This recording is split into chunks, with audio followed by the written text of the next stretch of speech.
I'm Vanessa. I'm here to talk about how I got my start with SQL back in October of 2013. I actually learned SQL using books. I was old school, but this particular series, Joe's to Pros, was really cool because it made it super approachable and it came with practice files in PowerPoint, which is kind of funny because, well, it wasn't just PowerPoint, there were actual like SQL files too, like to go along with the chapters. But what was cool about the PowerPoint files were they were called bug catchers. So they were cleverly used transitions. I think it's called transitions. And they give you like a block of code, and then you're supposed to see what was wrong with that code. And then you would just click the down arrow, and they show you what the answer was. So I think that's what made me really detail oriented when it came to writing my SQL code, and also got me into like making sure that like I comment my code, that I make it look nice, readable in a readable format, stuff like that. These are the books. It's a huge stack. But back in 2013, I think 2014 SQL just came out. But I went ahead and learned on 2012 because the fundamentals of SQL really aren't that different from what they were like decades ago. There's differences as far as like if you're using SQL Server, that's like in the Microsoft stack. So they have some keywords or some coding terms that are a little bit different that only work in SQL Server. Oracle has a ton of keywords that are just like specific to Oracle databases, but the basic structure of a SQL statement is always the same. Select from, where, join, inner join, outer join, left, right, blah, blah, blah. That is generally the same. So really it doesn't matter what SQL you learn on. I think a lot of people do MySQL because it's what the web is based on. A lot of websites are. Or they're doing probably Oracle or SQL Server. And then what's the other one? SQLite's another one, but that's more file-based. I can't remember the one that, like, if you're in AWS, what that one is called, Postgres. I think it's called PostgreSQL. Yes, that's what it is.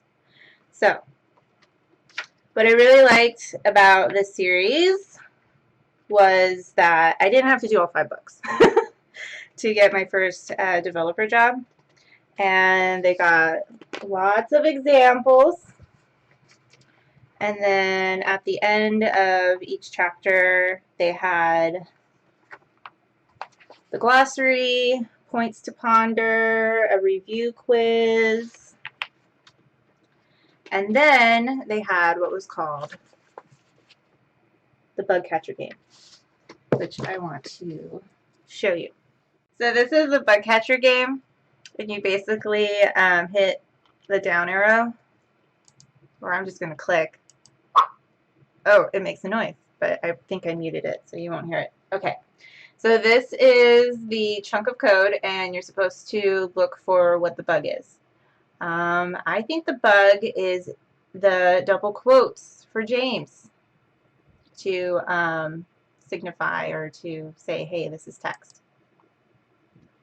Hey, you're supposed to use single quotes around text. So what's wrong with this SQL statement? The where clause and the from clause, they're switched. Yeah. So let's do just one more. Select all from employee where first name like quotes T. Well, this quote mark should be on the other side of the T. Hey. Oh, someone told me the PowerPoint audio is hearable. That's probably because it's coming out of my computer and into the snowball mic. Oopsies. Anyways, that is Bugcatcher, and these files, if you don't want to, like, if you just want to practice, are available for free on the JOSTPros website.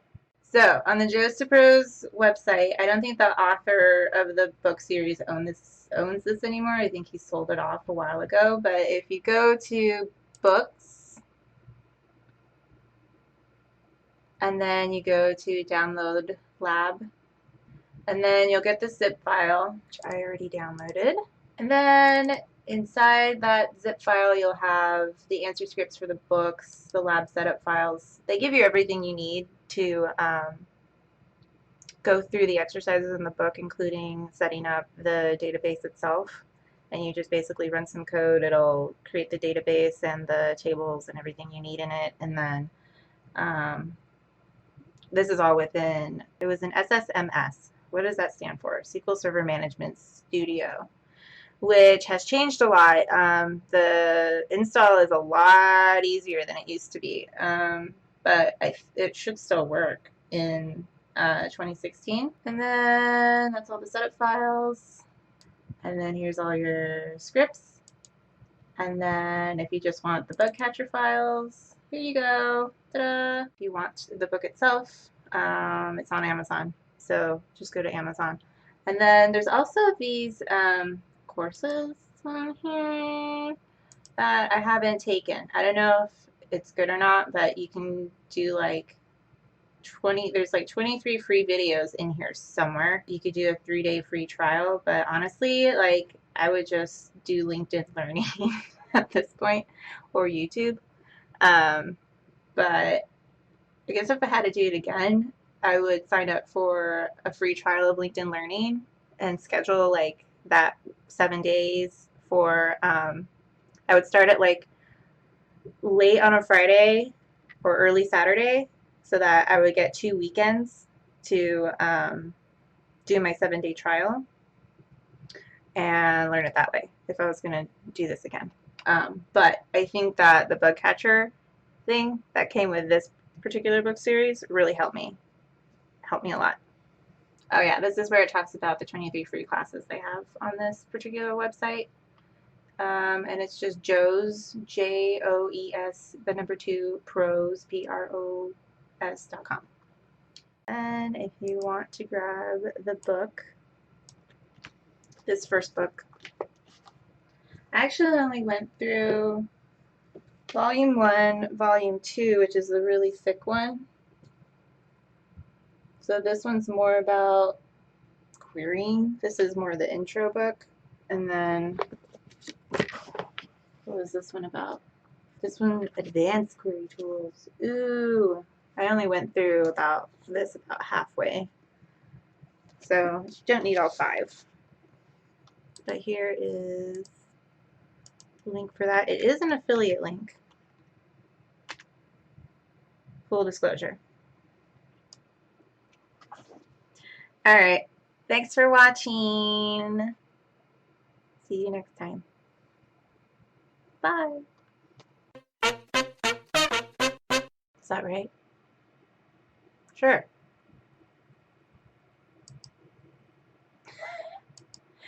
Oh my gosh, it's not doing what I want. Okay, whatever. We're going to go with this. Okay, so you're going to see the answer over here on the side. Oh, wait, I can cover it. Okay.